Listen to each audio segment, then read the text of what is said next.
Balik lagi bareng gue Rizal. Kali ini cerita film akan menceritakan alur film berjudul Santos. Santos Saini, seorang wanita muda yang menjadi anggota kepolisian di sebuah pedesaan di utara India. Sebelum masuk ke ceritanya, Mimin sapa dulu nih warga yang hadir kemarin. Ada Ika 9865, Wiwin Emri, Reka Indianisti P4I, Ahmad Muhtar 86, Rido Satriawan 6804. Bagi warga yang ingin disapa selanjutnya, silahkan kasih komentar terbaik buat Mimin ya. Ketika ia mendengar tentang hilangnya seorang gadis berusia 15 tahun dari komunitas Dalit yang tak mendapatkan respon serius dari polisi, kasus itu berubah menjadi tragedi besar setelah tubuh seorang gadis ditemukan, yaitu korban pemerkosaan serta pembunuhan, dan investigasi polisi Santos pun dimulai. But if I lay down and I play dead and I stay dead, baby you'll get sick of being the monster out of my head, under my bed, think you're something out of my nose. Suatu hari di sebuah desa yang berlokasi di India bagian utara, terdapat banyak sekali warga yang disebut sebagai kasta rendah. Di sana, orang-orang yang merasa berkasta tinggi selalu merendahkan orang-orang yang berkasta rendah dengan menceburkan mayat hewan ke dalam sumur. Di sisi lain, seorang wanita bernama Santos sedang bersedih karena baru saja kehilangan suaminya yang meninggal dunia akibat kerusuhan demo di pusat kota. Suami Santos bernama Raman adalah seorang polisi bawahan yang dikenal jujur. Pasca kematian Raman, Santos dibuang oleh keluarga Raman dan dianggap pembawa sial. Ibu Santos sendiri juga malu mempunyai anak seorang janda. Santos adalah orang miskin yang tidak punya tempat tinggal. Santos bingung harus bagaimana. Santos lalu merenung sejenak. Akhirnya, Santos memutuskan untuk datang ke kantor polisi dan melamar sebagai polisi bawahan, menggantikan polisi almarhum sang suami. Karena Raman dikenal jujur, Santos diterima sebagai polisi bawahan. Santos lalu mengambil barang-barang Raman di rumah dinas Raman. Santos membersihkan seragam Raman semasa hidup yang terkena darah. Santos kemudian beristirahat sembari memeluk baju sang suami. Santos sangat perlindungan mendiang sang suami. Santos membawa barang-barang mendiang sang suami dan pindah ke rumah dinas Santos. Besok pagi, Santos mulai bekerja. Santos menemani rekannya sesama peluan yang sedang menginterogasi sepasang kekasih yang masih remaja. Si wanita melapor kepada polisi karena si pria tidak mau menikahinya. Si pria kemudian dimasukkan ke dalam ruangan oleh rekan Santos yang lain. Si wanita menampar si pria berkali-kali. Setelah itu, si pria dan si wanita dipersilahkan pulang. Santos minum teh susu sejenak di warung. Ketika sedang minum, Santos melihat rekannya yang memasukkan si pria ke dalam ruangan tadi menerima suap dari pihak si wanita. Santos sedikit heran melihat momen itu. Siang hari, Santos diajak makan siang di rumah kepala polisi di sana bernama Thakur. Karena Santos adalah polisi wanita, Thakur memandang Santos dengan sebelah mata. Alih-alih disuruh mengerjakan tugas yang berkaitan dengan polisi, Santos justru disuruh untuk mengurus anjing peliharaan Thakur. Santos kesal melihat sikap Thakur. Tiba-tiba, sol sepatu Santos rusak. Santos membetulkan sol sepatunya di tukang sepatu di pinggir jalan. Ketika sedang menunggu giliran, Santos mendengarkan obrolan tukang sepatu dengan seorang pria kasta rendah bernama Ram. Ram memberitahu tukang sol sepatu bahwa putrinya yang masih remaja bernama Devika sudah 2 hari menghilang. Ram bingung harus bagaimana. Santos mengimbau Ram untuk melaporkan hal itu kepada polisi, namun Ram menolak. Ram mengatakan polisi tidak pernah mau menangani kasus orang-orang berkasta rendah. Santos sedih mendengarkan hal itu. Santos lalu mengajak Ram pergi ke kantor polisi dan melapor kepada Thakur. Karena Ram adalah kasta rendah, Ram berbicara kepada Thakur sembari jongkok. Santos tidak suka melihat hal itu. Bukannya menerima laporan Ram, Thakur justru mengatakan Devika mungkin menginap di rumah temannya. Thakur lalu mengusir Ram karena menganggap kasus Ram tidaklah penting. Malam hari, Santos merenung seorang diri di rumah dinasnya. Santos kemudian beristirahat tidur. Besok pagi, Santos dan rekannya merahasia para pemuda-pemudi yang pacaran di tempat yang sepi. Karena takut dilaporkan ke kedua orang tuanya, seorang pemuda memberikan Santos jumlah uang. Santos kaget menerima uang suap itu. Santos tersenyum dan mulai menikmati pekerjaannya sebagai polisi karena mendapatkan uang tambahan. Siang hari, Santos melihat kerumunan warga di lapangan. Ternyata Devika ditemukan tewas mengenaskan di dekat sumur. Ram dan istrinya duduk sembari bersedih di sebelah mayat Devika. Warga sekitar yang merupakan orang-orang kasta rendah memprotes kinerja polisi yang buruk. Polisi tidak pernah menangani kasus-kasus terbunuhnya orang-orang berkasta rendah. Tagor datang dan menugaskan Santos untuk mengantar mayat Devika ke kamar mayat. Tagor menyuruh Devika karena polisi pria tidak ada yang mau menyentuh mayat orang berkasta rendah. Santos selalu pergi sendiri membawa mayat Devika ke kamar mayat. 2 jam setelah diotopsi, dokter forensik mengatakan Devika diberkaos secara bergilir. Dokter forensik juga memberikan sepasang anting Devika kepada Santos. Santos menyimpan sepasang anting itu dan kembali pulang. Setelah mandi dan berganti baju, Santos makan malam di warung. Santos melihat berita di televisi mengenai kematian Devika. Ketika diwawancari wartawan, Tagor mengatakan Devika tewas karena tidak bisa menjaga diri. Santos kesal mendengar omongan itu. Besok pagi, kepala polisi di kantor polisi yang lain bernama Sharma mengambil alih kasus pembunuhan Devika. Sharma mengajak Santos untuk bergabung ke dalam tim investigasinya. Sharma kemudian melakukan konferensi pers. Setelah itu, Sharma berdiskusi dengan Santos. Mereka berdua kemudian pergi ke TKP. Santos dan Sharma pergi ke desa Devika yang dihuni orang-orang kasta rendah. Warga desa di sana tidak suka melihat kedatangan polisi. Warga desa di sana mengejek Santos dengan mengatakan, jika tidak diberikan uang, polisi tidak akan menangani kasus Devika. Santos menemukan mayat kucing yang masih basah di dekat sumur. Sharma mengambil mayat kucing itu dan bertanya kepada salah satu warga. Salah satu warga menjawab, orang-orang kasta tinggi selalu membuang mayat hewan ke dalam sumur kami. Hal itu sudah biasa mereka lakukan untuk mengolok-olok kami. Santos sedih mendengarkan hal itu, sedangkan Sharma hanya terdiam. Santos dan Sharma kemudian pergi ke rumah Devika.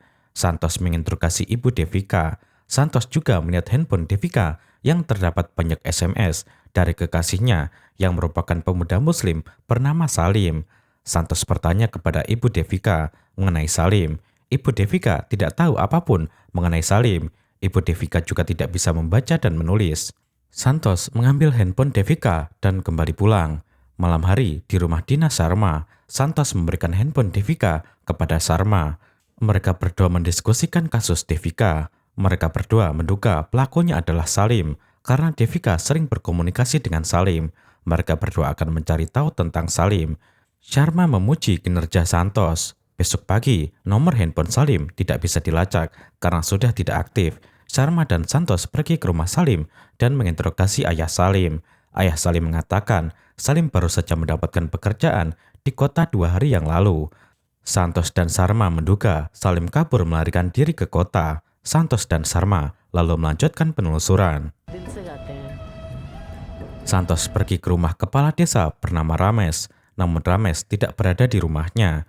Santos hanya bertemu dengan istri Rames dan putri kecil Rames. Santos dan Sharma lalu menghadiri ritual kremasi jenazah Devika. Santos dan Sharma sedih atas kematian Devika. Mereka berdua lalu pulang dan beristirahat. Besok pagi, Santos melanjutkan penelusuran. Sharma menyuruh Santos pergi ke kota untuk mencari Salim menggunakan kereta. Sharma akan menyusul Santos menggunakan mobil. Sharma mengirim foto Salim melalui WhatsApp. Beberapa jam kemudian, Santos tiba di kota. Santos pergi ke kawasan kaum muslimin. Terlihat orang-orang baru saja selesai melaksanakan sholat di masjid.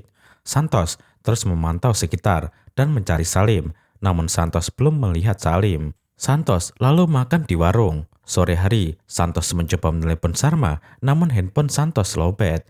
Santos berniat pergi ke toko untuk menumpang ngecas. Tiba-tiba di tengah jalan, Santos melihat Salim. Santos langsung mengikuti Salim dari belakang. Salim masuk ke sebuah penginapan. Santos baru tahu Salim bekerja di sebuah penginapan. Santos lalu melakukan registrasi dan menginap di penginapan itu. Santos mengecas handphonenya dan mengirim lokasi ke Sarma. Sarma mengatakan ia berada tidak jauh dari lokasi Santos. Santos senang mendengarkan hal itu. Beberapa menit kemudian, Sarma datang ke penginapan. Ketika Sarma sedang mencuci di rooftop, Santos dan Sarma langsung menyergap. Santos dan Sarma marah kepada Salim yang sudah memperkaos Devika. Salim hanya terdiam. Mereka berdua langsung membawa Salim ke kantor polisi terdekat.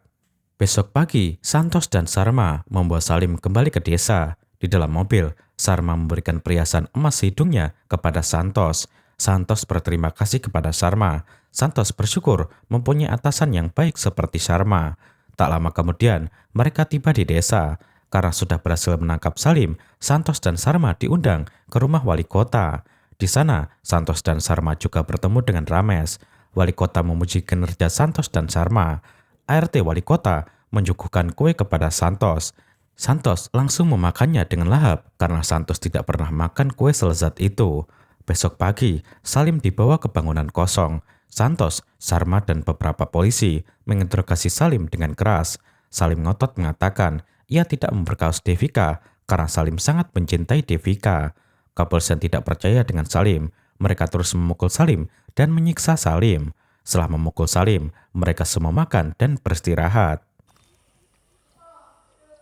Malam hari, Salim tak kunjung mengaku. Salim mengatakan, agamaku mengajarkan kita harus berkata jujur meskipun itu pahit. Santos, Sarma, dan polisi yang lain kesal mendengar hal itu. Mereka semua berencana bergiliran terus memukul Salim. Santos juga ikut memukul Salim. Salim penuh luka di sekujur tubuhnya. Beberapa menit kemudian, Salim mengembuskan nafas terakhirnya. Besok pagi, Santos melakukan aktivitas seperti biasa. Namun, Santos tidak bisa fokus bekerja karena terus memikirkan Salim. Malam hari, Santos tidak bisa tidur karena masih memikirkan Salim. Santos merasa bersalah karena ikut memukul Salim hingga meninggal dunia. Santos lalu merenung di teras. Karena Sarma juga tidak bisa tidur, mereka berdua mengobrol santai. Mereka berdua membicarakan Salim. Sarma menasihati Santos agar tidak memikirkan Salim karena Salim pantas mati. Salim sudah memperkaos Devika dan membunuh Devika. Tetapi Santos merasa ada yang janggal. Secara diam-diam, Santos pergi ke ruangan barang bukti dan melihat handphone Salim. Santos mengecek satu persatu pesan yang dikirim Salim kepada Devika. Santos membaca pesan yang dikirim Salim kepada Devika begitu lembut dan penuh kasih. Santos juga melihat foto-foto mendiang Salim. Salim sempat mengirimkan fotonya di Mumbai kepada Devika, namun tidak terkirim. Santos teringat handphone Devika tidak ada fitur WhatsApp. Santos juga teringat di laporan otopsi Devika tertulis Devika diperkaos secara bergilir. Santos merasa ada yang tidak beres. Santos mulai berpikir bahwa Salim bukan pelakunya. Besok pagi, para polisi merayakan Hari Dilwali, namun Santos tidak ikut karena Santos masih kepikiran Salim. Santos dan Sarma membicarakan Salim di dekat rumah Salim. Santos mengatakan ia merasa Salim bukan pelakunya. Sarma bertanya kepada Santos, jika bukan Salim pelakunya, lalu siapa pelakunya? Santos menjawab tidak tahu. Sarma menasihati Santos untuk melupakan Salim karena ini semua akan berlalu. Beberapa menit kemudian, Santos melihat orang-orang kasta rendah berkerumunan di sumur. Santos menghampiri kerumunan itu. Santos melihat mayat anjing dimasukkan ke dalam sumur. Santos bertanya, siapa yang melakukan ini? Warga kasta rendah menjawab, orang-orang kasta tinggi yang melakukan hal ini. Mereka sering melempar mayat hewan ke dalam sumur kami untuk mengolok-olok kami. Santos mengatakan ia akan melaporkan hal ini kepada atasannya. Namun warga kasta rendah tidak percaya dengan polisi. Mereka mengatakan polisi tidak akan bekerja jika tidak diberikan uang. Warga kasta rendah lalu mengusir Santos. Santos pergi ke rumah Rames untuk melaporkan keluhan warga kasta rendah yang sumurnya dikotori warga kasta tinggi. Setibanya di rumah Rames, Rames tidak berada di sana. Santos berjalan ke ruangan kosong dan melihat sekeliling rumah Rames. Putri Rames memergoki Santos. Mereka berdua kemudian mengobrol santai. Putri Rames mengatakan ia sering melihat Devika di ruangan kosong itu. Santos kaget mendengarkan hal itu. Tiba-tiba Rames datang bersama teman-temannya. Santos melapor kepada Rames. mengenai keluhan warga kasta rendah yang sumurnya selalu dikotori oleh orang-orang kasta tinggi. Rames tidak peduli dengan laporan itu karena laporan itu tidak penting. Santos kesal melihat sikap Rames. Santos berkata kepada Rames mengenai Devika. Rames tidak mau menjawab. Tiba-tiba Santos melihat dari jendela rumah Rames. Santos bisa melihat warga kasta rendah sedang mengantri mengambil air bersih di dalam sumur. Santos yakin Rames bisa melihat Devika dari jendela rumahnya. Santos baru sadar pelakunya adalah Rames dan teman-temannya. Santos mengatakan kepada Rames dan teman-temannya, di laporan otopsi Devika terbukti bahwa Devika diperkaos secara bergilir. Rames dan teman-temannya secara tidak langsung mengakui pemerkosaan itu. Mereka mengatakan hal itu sembari tertawa. Rames dan teman-temannya tidak merasa bersalah. Santos marah dan melotot. Malam hari, Santos menemui Sarma di warung. Santos mengatakan pelaku memperkaos Devika bukanlah Salim, melainkan Rames dan teman-temannya. Sarma sependapat dengan Santos, namun Sarma tidak bisa melakukan apa-apa. Sarma mengatakan, Santos, di dunia ini ada orang yang tidak boleh disentuh, dan ada orang yang tidak bisa disentuh. Orang-orang yang tidak boleh disentuh adalah orang-orang kasta rendah, karena mereka tidak punya kekuatan.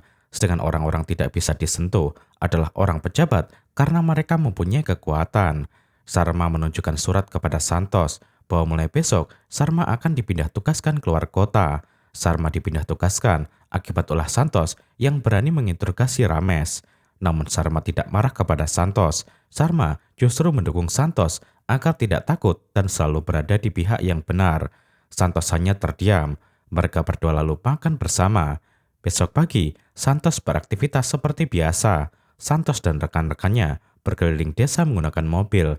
Rekan-rekan Santos teriak ceria sedangkan Santos terus murung. Santos turun dari mobil dan berjalan ke rumah Devika. Santos melihat ibu Devika dan adik Devika sedang tidur. Santos lalu meletakkan sepasang anting Devika di rumah Devika. Santos merasa bersalah kepada keluarga Devika karena tidak bisa berbuat apa-apa. Santos merenung dan menangis. Santos merasa berdosa karena sudah membunuh Salim yang tidak bersalah. Santos menyesal karena sudah berusaha mencari Salim. Santos bingung harus bagaimana. Santos tidak menyangka bahwa manusia yang diberikan akal bisa jauh lebih jahat dari hewan. Jika Santos terus berada di kepolisian, lama-kelamaan Santos akan terbiasa dengan kebohongan. Santos tidak mau hidup seperti itu. Santos lalu pulang ke rumah dinasnya dan mengemasi semua barang-barangnya. Santos meletakkan atribut kepolisian dengan rapi di atas tempat tidur. Setelah itu, Santos pergi ke stasiun. Santos menunggu kereta hingga malam hari. Sembari menunggu, Santos terus merenung. Santos sadar bahwa polisi bukanlah penegak hukum. Polisi hanyalah pegawai pemerintah. Santos akan pergi ke kota Mumbai dan mencari pekerjaan yang lain. Di stasiun, Santos melihat sepasang pemuda-pemudi yang pacaran. Santos teringat akan Devika dan Salim. Santos merasa para pemuda-pemudi itu tidak bersalah. Yang bersalah adalah polisi yang suka bertindak seenaknya sendiri. Tak lama kemudian, kereta yang menuju kota Mumbai tiba di stasiun. Santos naik ke dalam kereta dan duduk di kursinya. Seorang bocil menjual makanan kepada Santos dari jendela. Sebenarnya, Santos tidaklah lapar, namun karena kasihan, Santos membelikan makanan itu. Santos tidak memberikan uang kepada si bocil, tetapi Santos memberikan perhiasan emas di hidungnya kepada si bocil. Si bocil tersenyum kegirangan. Beberapa menit kemudian, kereta diberangkatkan dan film pun berakhir.